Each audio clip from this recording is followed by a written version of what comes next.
What's up, guys? It is Jack and Jeff from AchievementHunter.com, and Jeff, today we're doing a 5 facts in Alan Wake. One of my favorite games on the Xbox 360. It's a very, very unique game. Yeah, it is. When your primary weapon is a flashlight. I mean, come on. Well, you also get the occasional gun. Yeah, I guess so. Yeah, it was a really just an interesting and unique mechanic. Yeah. That game, and where you're running around in the darkness with a flash gun, flashlight.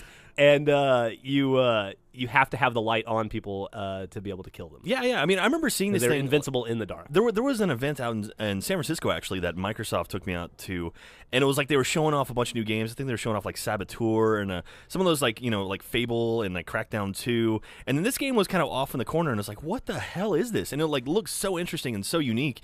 And then, as it developed more and more, you started learning more about it. And it's kind of like this, the episodes and sort of this author, the actual Alan Wake dude. And it turned out to be pretty cool, man. Yeah. Very, very cool. It was in development forever, but when it finally came out, it did not disappoint. Yeah, and they recently had an Xbox Live Arcade sequel, right? Or was it a follow-up? It was Xbox Live, and it was like a side story, yeah. Okay, but it was sort of in that same universe or whatever. With same dude, Alan Wake, the whole thing. I remember seeing you beat the game, and the end of this game gets really freaking weird. Yeah, it gets weird. It gets out of control. It's your...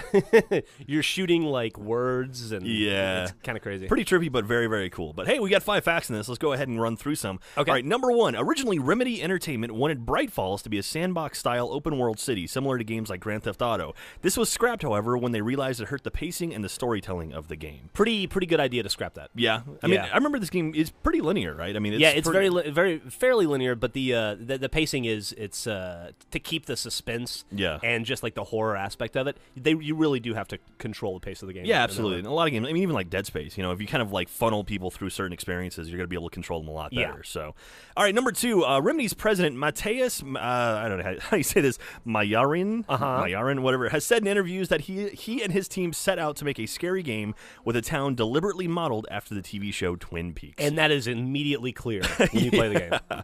And you love Twin Peaks, right? Yeah, I've one of the world's biggest Twin Peaks fans. Yeah, you are. And it definitely feels, I mean, it's set in the Pacific Northwest. It definitely feels like you're playing in a Twin Peaks type,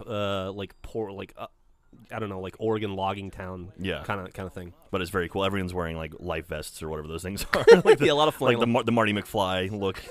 All right, number 3, the protagonist's name, which is A. Wake or A. Wake. Yes. If you combine his first initial with his last name, follows Remedy's tradition of referencing game elements within their character names. Another Remedy title that does this, of course, is Max Payne. Yes, makes sense. Very clever. It's what's that called? What's that? Not alliteration. What is it? You were a journalist. What do you call it when you... Jack, I'm not going to lie to you, buddy. I was a journalist a long time ago. But thanks for making me feel and look stupid. All right. Speaking of Max Payne, James McCaffrey, the voice actor for Max Payne, voiced 2 manuscripts in the game called The Sudden Stop 1 and 2. That was a pretty cool thing in the game. There were a ton of collectibles. You had to collect coffee mugs, and you had to collect manuscripts, and you had to collect... there was something... What else did you collect, Michael? Michael says thermoses. Manuscripts. Weren't there like TVs? Oh yeah, or something. There, you had to find TVs to turn on, and they would share little messages. You had to hit like little tin can pyramids. TIN, not TEN. And and then like each manuscript you got, and there was like 103 of them or something. Jesus.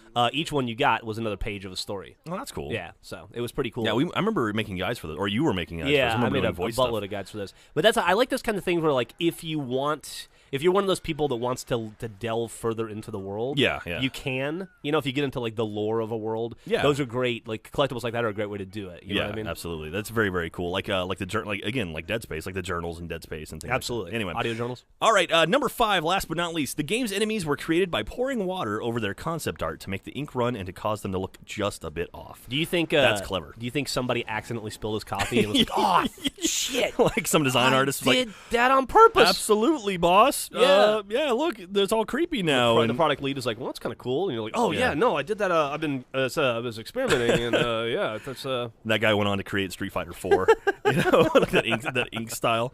Anyway, so Alan Wake is a very, very cool, very unique game, and if you haven't checked it out, you probably should. I mean, it's sort of a classic now. So you can probably pick it up pretty cheap somewhere. But anyway, that's it for 5 Facts this week. We'll be back next week for even more. You get to fight a tornado. Ooh.